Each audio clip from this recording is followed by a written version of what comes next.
Good evening, ladies and gentlemen. Welcome to Dukakis Online. I'm your host, David Wisner, Professor of International Relations at ACT, the American College of Thessaloniki, and Executive Director of the Michael and Kitty Dukakis Center for Public and Humanitarian Service. We're here with two very special guests on a rather important and special occasion for us. We'll be talking about the posthumous publication of gifted Greek, the Enigma of Andreas Papandreou by the late Monteagle Stearns, U.S. Ambassador to Greece, 1981 to 1985. We're joined by Monteagle's widow, Antonia Stearns. We call her Tony, and the translator now of a couple of Monteagle's books, Eleni, who's joining us from, I think, an island somewhere in Greece.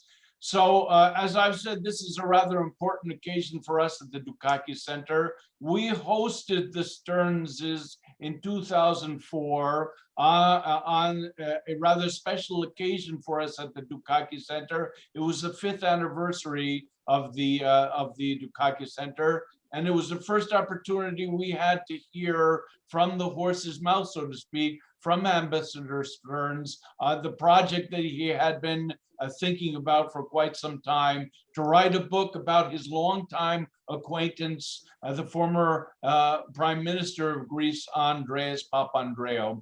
So I'd like to welcome my guests this evening, Tony and Eleni. Thank you for joining me. This is a podcast, so we're pre-recording the broadcast, and we will upload the video and premiere it on the YouTube channel of the Dukakis Center later this spring. Let's start just a little bit with the background to the book, if you will.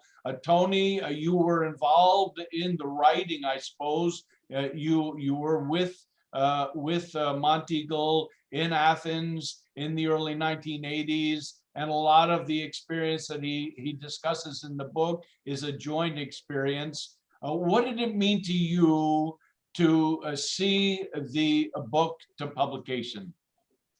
It meant a lot because Monty worked on it for a long time, too long, and he was ill at the end of his life, and he was blind. And he had this off and on writing, and then when he couldn't see anymore, he dictated. And I was very much a part of this whole labor for a long time, but more so in the last months of his life when he couldn't see and he was bedridden. And I was typing. I can't say that I helped write the book. I helped edit the book. I helped put it in order because he could not read his own writing, and I was the one who was his harshest critic, telling him when he was saying things twice, going on longer than he perhaps ought to. And in the end, as I wrote in the preface, or foreword, I think it's called, I said that after he died, it was not so much a question of rewriting as rearranging. Okay. And that's what I think I helped with the most. Okay. It took me a long time. I didn't do anything for about 6 months.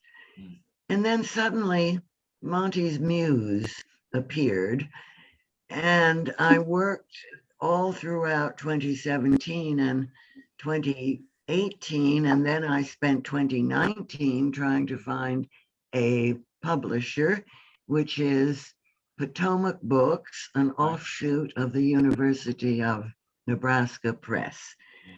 And it was hard enough getting to that point. Then the next year was even worse because it's a do-it-yourself business these days. And my contract called for me to take care of everything and for and for the publisher to only send me emails telling me I had to do it by yesterday. So it was a very frustrating job, so that when I actually saw the book in print, I just couldn't believe it. And now it's 2021. The book has been out for about 6 months, and Eleni is translating it, or has translated it, into Greek, fluent Greek, I'm sure. And it is now going through the same process of editing, revising, getting everything right at a Greek press called Estia. Eleni can tell you more about that because the book is now out of my hands and into hers. Okay. Let me interject before we turn to Eleni-Odoni. I think Monteagle published one of his previous books with Potomac Press, so they are aware of his contribution previously. If I'm not mistaken.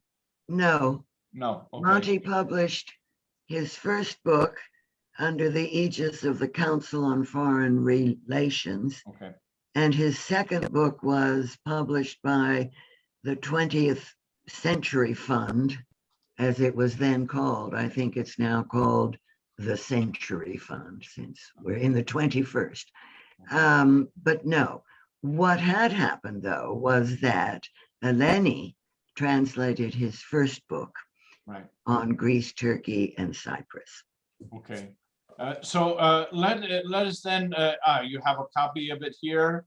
Okay. Eleni, now, what is the difference between the book about which we're talking this evening, Gifted Greek, and the other publication, the other book that you translated by Monteagle Stearns? Was there any significant difference in the way you had to approach the text as you prepared the translation? Absolutely. Monty was an ingenious writer. He had written this book, and he had, for some reason, contacted Papandreou in Greece to publish it. Mm-hmm. He asked me to look at the translation that was going on, and it was terrible. So I told him, look, don't do that to yourself. And he somehow recruited the Committee on the Foreign Relations, and they employed me to do a different translation, the Council on Foreign Relations. And of course, Papandreou grabbed on that, and they used my translation, but they had already paid the Greek translator, and so the book came out with a different translator, which was really shabby, totally shabby. Anyway, it doesn't matter. It went very well. Monty was very happy with it. The book did well. It was Περίπλοκες συμμαχίες, entangled allies. I invented the title because in English, entangled allies, you have to change all kinds of gerunds, and it didn't work well. But the book sold very well, and Monty was very happy about it. Now, the book about Andreas Papandreou is a very personal thing. And that's the difference from anything that is written about Andreas Papandreou. And we must admit that a lot of books have been written about Andreas, Right. But this is a personal thing which looks at a person versus a politician. And that's the crux of the book. Okay. And I think that Monty caught the difference because he knew him as a person, as a neighbor, as a scientist in the United States, and then as a fiery, fighting politician who came into the Greek political scene as an extremely, what can I say, an extreme person. Mm-hmm.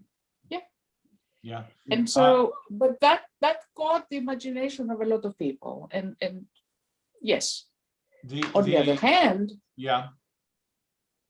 on the Yeah, I other want to hand, say the issue of Monteagle's acquaintance, shall we say, with Andreas Papandreou was a minor issue, I think, in 1981 when he was Yeah. preparing for confirmation in the Senate. Perhaps you remember that also, Tony. It wasn't yeah. a mainstream view, but there were some people who were probably looking for ways to torpedo his candidacy. And one of the Absolutely. ways that he seems to be close with this firebrand socialist Yes. who's anti-American. Yeah, yeah, Yes, I'm sure.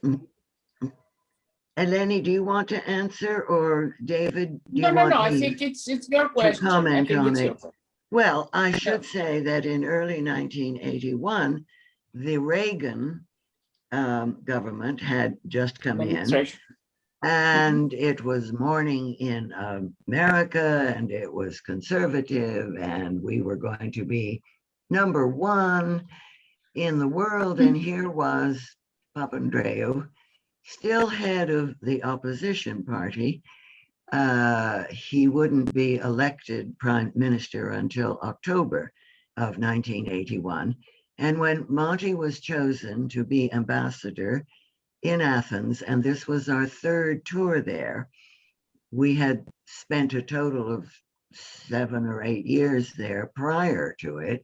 First, when he was a junior officer in the late 1950s until 1963, and then again right after the fall of the junta, when he was the DCM, Number one secretary. Yeah. deputy Yeah. chief of mission. What's it called in Greek? Epitetramenos. Epitetramenos. Right. Yes, Right. and Epitetramenos. And so in 1974, we went back for a second tour, which we just thought was wonderful, never dreaming that we would get a third tour, which really made Athens our δεύτερη πατρίδα at that point. Yes, I hope that's what I said. I have gauze in my mouth. And so anyway, Washington was a little bit leery because Monty knew Greece and he knew Andreas, and it was well known that we had been very good friends in the 1950s and 60s. Yeah. And they thought that Monty might be a case of localitis, which is that you're, leaning much too far on the side of the host country. I think it was a ship owner who went to Al Haig, who was then Secretary of State, and told him, watch out for this guy Stearns. But at any rate, everything went quite smoothly in the end. Yeah, I'll interject here. I'm showing on the screen an oral history that Ambassador Stearns did with one of his Foreign Service colleagues in 2013, and in which all of these anecdotes are laid out with great detail and clarity. And that's one of the reasons I ask you if anyone in the audience is interested in knowing a little bit more about the diplomatic career of Monteagle Stearns. This is the first source I would recommend that you consult. I want to say also, you, if I'm not mistaken, Tony, you had been in Greece before, and for the simple reason, I think that your father was the U.S. ambassador to Greece at some point in time during the Eisenhower administration. Yes, Riddleberger was his name, and he was there rather briefly. He had spent many years in Belgrade, and then he was moved down the road to Greece, a country he didn't know, but was quite interested in, but was only there a little over a year because he was yanked out to go home to Washington to run the aid I think it was called ECA at that time, the Economic Cooperation Administration, the successor to the Marshall Plan, and he was frustrated. Meanwhile, I had just come out for a visit. I was out of college. I had a gopher job that I hated. And my parents said, why don't you come out? It's very pleasant here. And so I really went to Greece just to water ski. But I then met Monty as I was lolling around. And I remember that my father came home and said, I have just met the most brilliant officer. And his name is Monty Stearns. And I looked him up and I saw that he was single. So the rest is history. Perfect. Yes. And so I'm wondering if he courted you a little bit like Andreas courted Christina, his first wife. But we'll leave that. That's another story. Another book. Okay. Another Eleni, book, right. perhaps you have something to interject about the story. And while you're doing so, I'll show the screen of your credentials here because you are not merely a translator. You call yourself a political historian and artist. You're a musician. You've translated nonfiction. You've translated poetry. You worked on the most extraordinary range of historical issues. You've had an affiliation with the Center for European Studies at Harvard University. It's really quite an honor for us to host you here at our event. But you know, what can you add to the story of maybe Monteagle Stearns, U.S. Ambassador to Greece, and his relationship with Andreas Papandreou? I am really privileged to be here on behalf of Monty Stearns. He was a dear friend. I met him, if I may say so, in something in the middle 80s at the Late Museum 80s. of Fine Arts. Late Middle 80s. 80s. Late 80s. We didn't move up Late. here until 89. Right. Late 80s at the Museum of Fine Arts. Mm. I was the chairman of the Greek study group at Harvard, the Center for European Studies. And I said to myself, I have to have this ambassador who saved Greece, who saved Andreas Papandreou from all his nonsense, all the nonsense he was really blurting out on Jaruzelski, on Gaddafi, on all of that. And he saved. Monty was so brilliant and so contained and so cool and collected about everything he said. He was a wonderful man. So I said to myself, I saw him across the room at the MFA, the Museum of Fine Arts, and I said to myself, yes, I have to invite him to my group because that was my job. It was an unpaid job at Harvard, if you can believe it. For 30 years, I did that. So I was the chairman of the Greek study group, and I invited him to make a speech about something. I don't remember what it was. So what does Monty do? He just pulls out an envelope out of his pocket with 3 words in it. And he starts talking for an hour. He was just so wonderful. He was so brilliant. He was so fluent.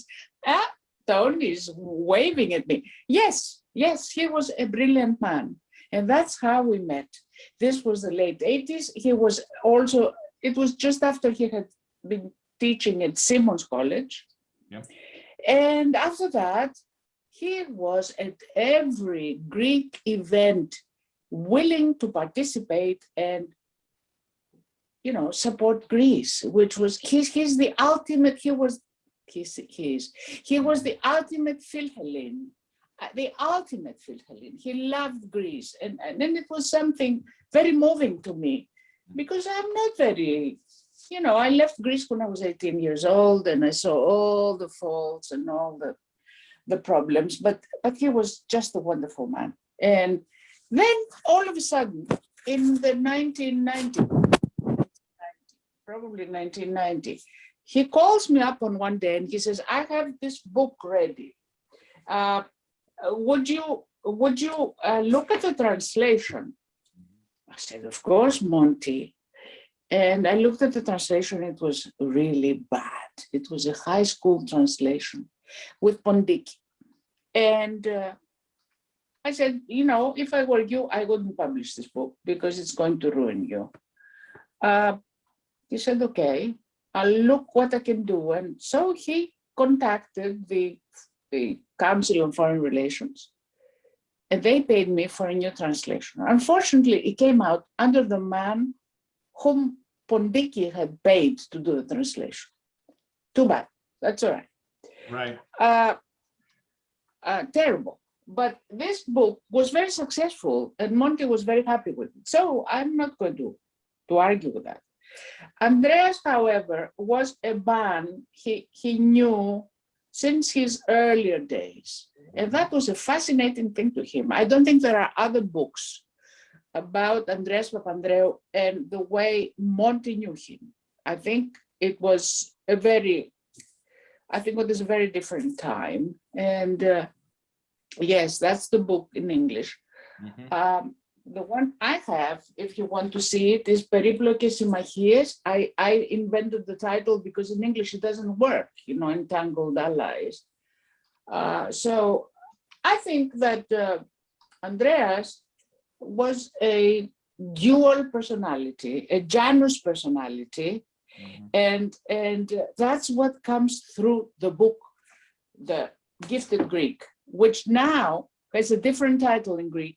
It's called Andreas Papandreou, the Enigma, okay? Because everybody knows that he was gifted Greek here. Right. However, I think that who's Andreas Papandreou? I think that as a politician, he was a very controversial person, very controversial. He did some very good things that the Greeks, you know, the Greeks are toxic. The Greek political scene, as a political scientist, if I may speak, is a very toxic environment, and still is. The idea of an opposition is to just pick up a molehill and make a mountain out of it. I mean, that's how politics works in Greece. And I think this that probably is only Greek. No, I don't don't think think that's it's only only Greek. Greek. No, probably Recent not. history. But I agree with you. It's probably not only Greek, but here it's just disgusting to me. I mean, you know, we've had the COVID situation, and it's been going rather impressively, even though we have a lot of victims. However, somebody has to say, you know, something. I mean, for God's sake, this is a pandemic. And the opposition, all they do is just pick on this and pick on that and pick on that and call for elections, just terrible thing. I think that Andreas went into that thinking that he could fight it all and be fiery and be really, really stringent on everything that came through his head. Yeah. And I think Monty brings that out in the book very much. Okay. I think it does. I wanted to think of something that Tony put forth a brief moment ago, that she's in a dynastic family of American diplomats, and Andreas Papandreou is one of a dynasty of Greek politicians. It seems this is also a phenomenon that might characterize modern Greek politics, certainly in the 20th century. But, you know, there is this really difficult relationship between Andreas Papandreou and his father. And I thought that was something that Monty understood, and just, he nailed it. He put his, you know, finger right on the tip of the nail, and he understood it. But let's see, what about the other dimensions of the personal life of Andreas Papandreou? What else struck you as you were thinking about Antonia or Eleni. I mean, you know, what if we were to say there's one book on this aspect of Andreas Papandreou, and it's the book by Monteagle Stearns, what does he really get right there? Do you want Eleni or me? Tony, what is your thought first? Because you were acquainted also with Andreas What did Papandreou. Monty get right? Yeah. I think what Monty got right was that he knew Andreas first as an American and then as a Greek. And actually, we didn't know that much about his youth when we first met in 1959. When Andreas came back to Greece, he was chairman of the economics department at the University of Berkeley, at the University of California, Berkeley. Yeah. And he came as a neutral outsider studying the problems of the Greek economy and how to improve them. Mm-hmm. And I think it was then that we had our most intimate relationship, because he was still a Californian.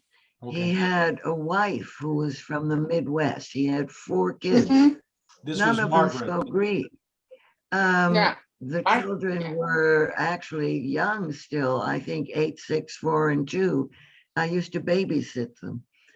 To think that I babysat George Papandreou, who was later Prime Minister himself of Greece.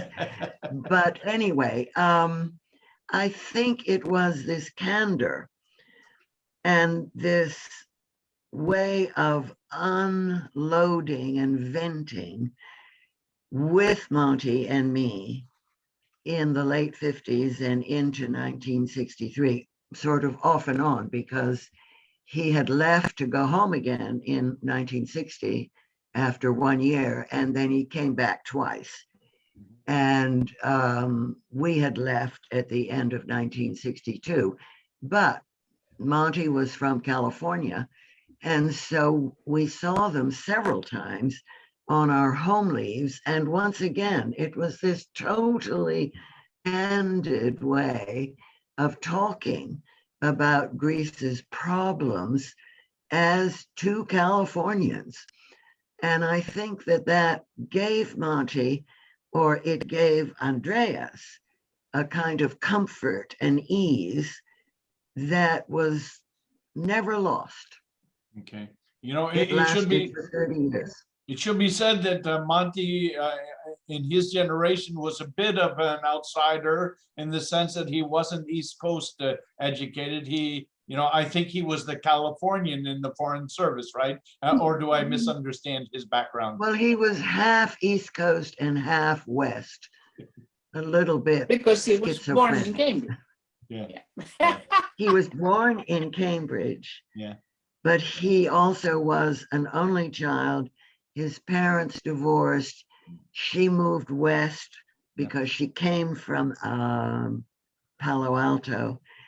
And Monty went to Stanford and all of that. But then he came east and went to Columbia. So he was really a split personality himself when it came to his mores. No, very balanced. Monty could be West Coast and he could be very East Coast. Okay. East Coast. Yeah.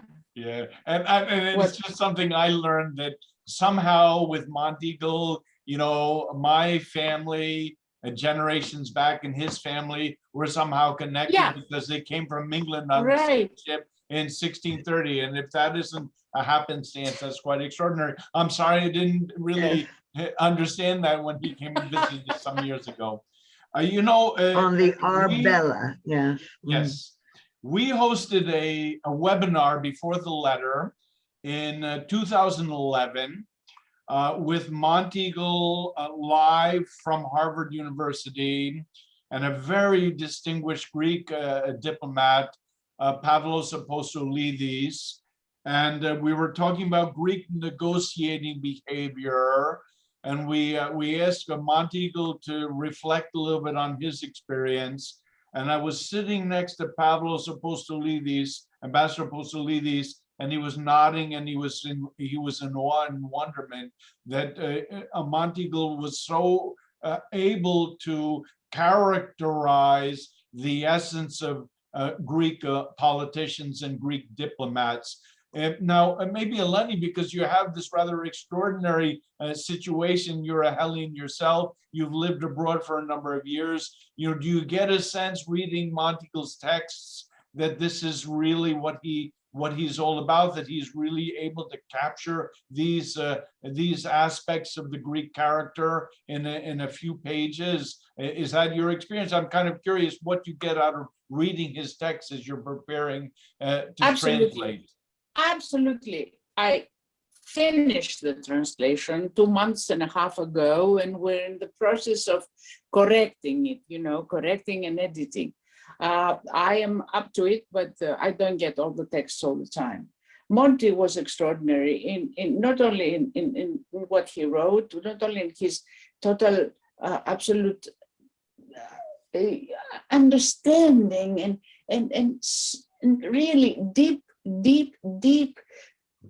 measuring of what Greece was all about. I mean, this was marvelous with him, and I appreciated it very much, because there are very few people who can understand and not, criticize, but criticize correctly and understand that.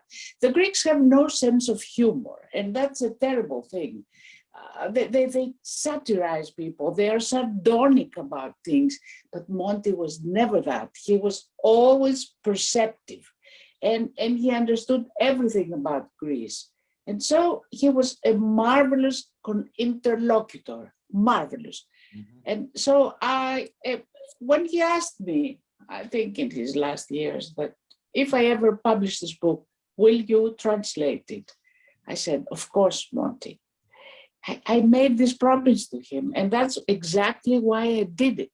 Oh. And I enjoyed this book so much. I enjoyed translating it very much because, aside from Monty, I knew all the characters in the book. They were friends of mine. Mm-hmm. Michael Dukakis was my friend and neighbor in Belmont, Massachusetts. I knew him very well. And his wife and I were very close friends. We were both teaching at Regis College. Then Sifneos I didn't know, but Roy Macready's, who's mentioned in the book, was my professor at Brandeis when I was an undergraduate. Okay. So it's a book that connects everything in my history. And of course, when Monty said, you have to do this for me because you translated the previous book, I said, of course, Monty, I will do it. And there was no reason why I wouldn't do it. It was there. It was there.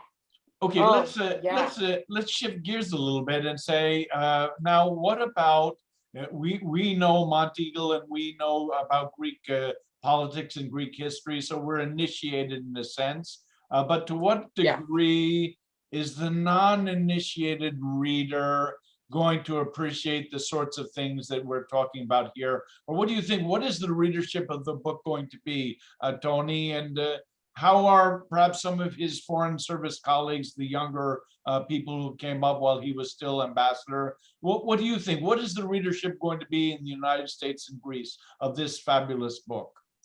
Well, I think that there is the usual group of people interested in international affairs, and particularly Greek, Mediterranean, and that kind of thing. But I could add that I've had a student lodger here for the past month, Brazilian.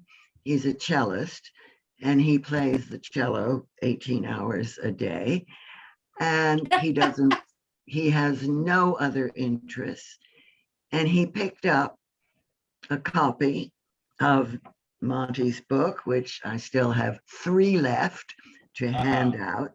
Well, we have. And he came downstairs and he said, "This is really interesting."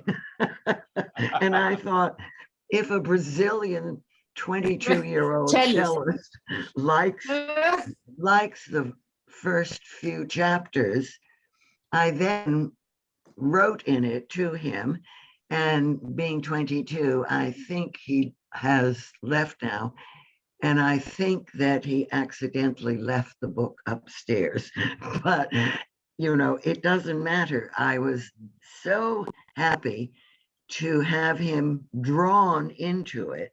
And I think that is because Monty starts with Andreas as a teenager during the difficult 1930s. Going to and Athens how he College and then went to taking the Athens ship to the College United States with $14 in his pocket. with And spending it all $14, on a but haircut. Yeah. but he wasn't an immigrant. Andreas was an exile. And there's a big difference. There's a big difference. He was well educated. He came from a prominent family. And he, wasn't like the usual story of the poor rural Greek who also comes with only $14 and ends up sending his children to Harvard. Andreas went to Harvard because he was very well schooled and ready for it. At any rate, I do hope that it will get some notice, which is hard to do because of the lockdown here for the past year. It had been scheduled, and I was going to say my piece at the Greek consulate here, at the embassy in Washington. There were places in New York, Philadelphia, and all of that stuff that I was going to schlep around to. And all of it has had to be canceled. So there has been a kind of loss of time, and shelf life is very short. I have no inkling, but I'm so happy that we have you, David, and that I am going to do other webinars, they're called. New to me, but obviously helpful. And certainly in Greece, I think that it will sell very well, both in English and in Greek. Okay, so we'll turn to Eleni, but I do want to say one thing that's always struck me about Monteagle from his biography, that he was an English major. And if that didn't help him in his career as a diplomat, I don't know what would have, because he was a master with language, was he not? Yeah. So Eleni, we are going to save this, the recording of this particular exchange, and show it at a bookshop downtown Thessaloniki in the coming weeks, as soon as our friend at Konstantinidis is able to host an audience, and we'll be watching for the actual appearance of the Greek translation. But the same question applies to you a little bit. You're thinking about Monteagle as a writer, and you're translating his works. I mean, something beyond the fact that you know him well. What else are we going to see on the Greek market? Are people going to flock to the bookstores and pick up a copy, either of the book in English or in your Greek translation? What do you see as the readership of Gifted Greek? I see both. I know people who are, I know at least ex-former ambassadors who are always interested in what Monty would have to say. But I think that in general, the politics of Andreas have always been interesting. And now this is a very personal point of view. And so it should work very well. We have a new title in Greek. We don't use the Gifted Greek. That's what Eva Karaitidi at Estia decided to drop that, because everybody knew that he was a gifted Greek. So we're calling it Andreas Papandreou, the Enigma. The Enigma. He was a dual personality. And so it's very important that the editor decides on a new title. That's fine with me.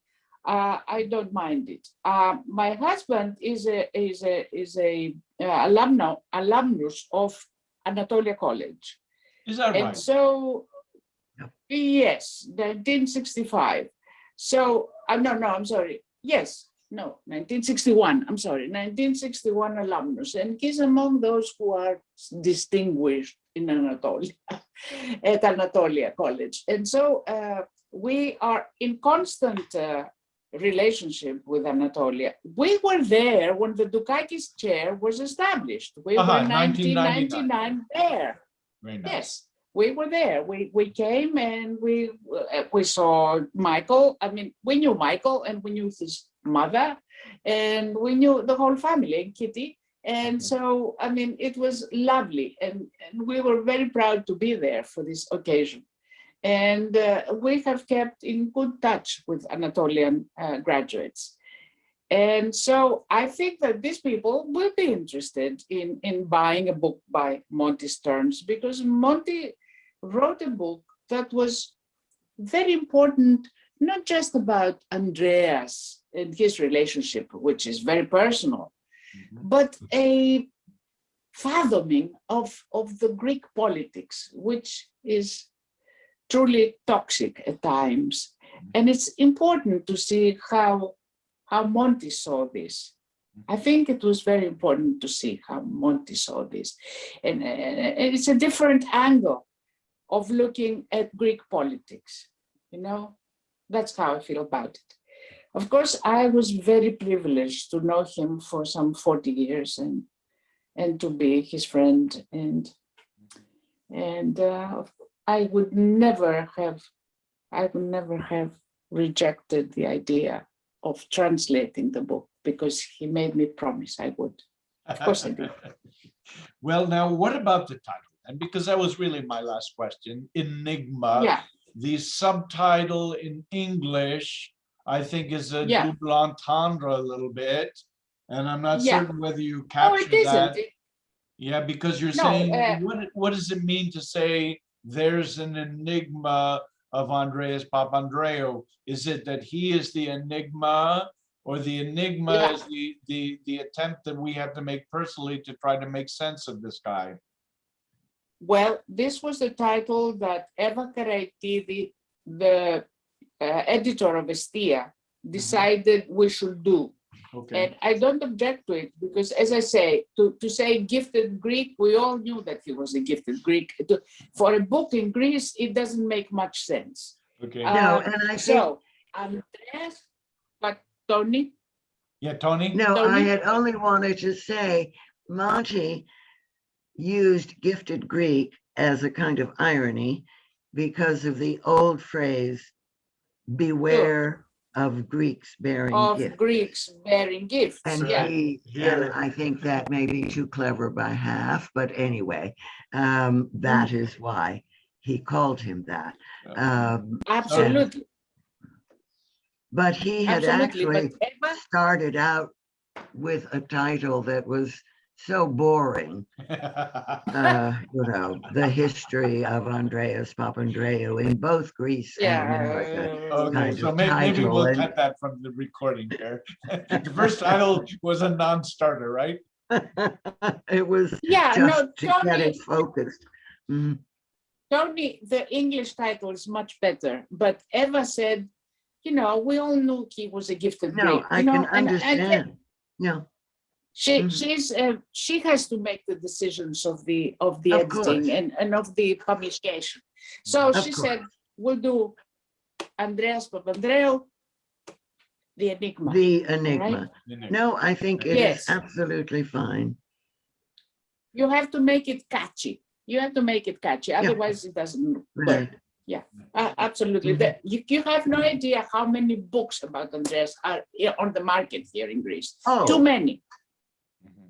Mhm. Too many. So we have to do something about that. It's Well- just too many books around. Well, this one is a slender book, and therefore it won't strain readers because it is a no. memoir. It is a memoir I know. as much as it is a character study. And he Yeah. only wrote about the times that we and the Papandreous were all in or at the same place. And therefore there are gaps, and it ends with our leaving Greece and then the occasional visits we had afterwards. But there is hardly anything on the second and third terms of his prime ministership. And so because of that, what I slipped into the introduction and the epilogue were Monty's comments on how Greek politics went from 86 to 96, 90. when Papandreou died and had actually left office in a year or two prior to that. And I just thought, I cannot create chapters on periods that Monty had certainly talked to me with, but he had not written anything. And therefore I thought, I'm not going to try to fill that hole except by reference. You did such a wonderful at the job, start Tony. and at the end. I can just tell you, You it's did Thank such a you. I wonderful think job. that I too, who have been writing for a long time, and I think it always helps to have an outsider, even a critical wife, look at a husband's writing. And just as I have to get others to also Absolutely. look at mine. It's a great job, It's so collected, so connected. The whole thing is whole. Well, that's what I was aiming for. That's what I was aiming for, just to. It's a whole. Yeah, thank you, because that's what I was aiming for. And I hope that others will also find that even though there are gaps, I'm sure that it is cohesive. It is cohesive because it's done from a different perspective, and that perspective is very clear. It's the first person, as opposed to the narrator, the omniscient narrator. Wonderful. Absolutely wonderful. Well, let's hope it goes well. Let me say, I'm extremely proud to say we have ordered a copy for the Bissell Library at ACT, the American College of Thessaloniki. And this is among the first volumes in a collection we're calling the Dukakis collection. Well, so the book has a proud place in our library. I will order a copy of the Greek translation for the library at the high school, which I hope it comes out in a month. Yes, and I hope it comes out in a month. As soon as it's there, I communicate with Estia, and we put an order in for one copy for our library, and you'll have young people reading it and maybe aspiring to a career in public service of some sort. Tony Stearns, Eleni, heartfelt thanks. It's not Odoni, it's Odoni. Odoni. Excuse me. It's an Italian name, Odoni. It's not Odoni. Yeah, well, there you are. You put me in my place. That's Thank you very much for that. I learned something important today. We had a Machaira, by the way, at ACT. My name is Machaira, not Machaira. Machaira. Okay. Yeah. So we had a young man named Machaira some years ago, graduated first in his class from ACT, a major in international relations, went on to do a master's degree in the United Kingdom, somewhere in London. Dimitris was his name. Just a beautiful young man. I'm sure he's not related to me, I'm sure, because my name is very rare with the accent at the last syllable. Okay. All right. But that's okay, I'm glad. Oh, I didn't know the accent was on the last syllable. Machaira. Yes, my name is Machaira. Yeah. Now I know. And now you know. This has But been a that's okay. lovely exchange. It's sort of an embodiment of what we tried to accomplish at the Dukakis Center, which is really to promote a friendship between the United States and Greece, between the citizens of those two countries. And you have really been quite wonderful to appear with me on this program this afternoon. Thank you once again. The book which we've shown you several times throughout the conversation in English is entitled Gifted Greek, the Enigma of Andreas Papandreou. And now, thanks to Tony Stearns and Machaira-Odoni, we know what Monteagle had in mind when he came up with this title. It wasn't his first choice, but it was the happy choice. It's available. There are copies of the English book available at bookstores, select bookstores downtown Thessaloniki. That's how we procured a copy so quickly. And I'm certain with Estia that you'll find it on the bookshelf very, very quickly as soon as it's actually been brought out. I want to make a brief announcement to our audience. This month, we're actually this summer, we're doing a number of webinars and hopefully a live event which focus to some degree on Greek history.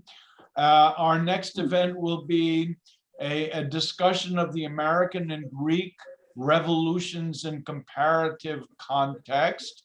And my guests will be Aris Hadzis of the University of Athens and Mary Beth Norton of Cornell University in the United States, who's just published a book entitled 1774, The Long Year of the American Revolution. So we're looking maybe to add something to the discussion in this, the bicentennial year of the beginning of the Greek Revolution. It will be our contribution to the discussion.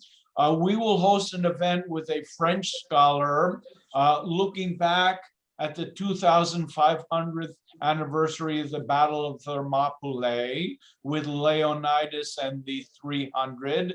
It's an event that we would have hosted live in Sparta during the summer of 2020, but for the outbreak of COVID-19 in Greece and the subsequent government mandated lockdown. So we'll do that event a year later, possibly in Athens, possibly in Thessaloniki. And if we can gather a small audience together, that will be live. And then this is the 2500th anniversary of the Battle of Plataea. That is to say, the last battle in the Persian wars between Persia and the Greek mainland.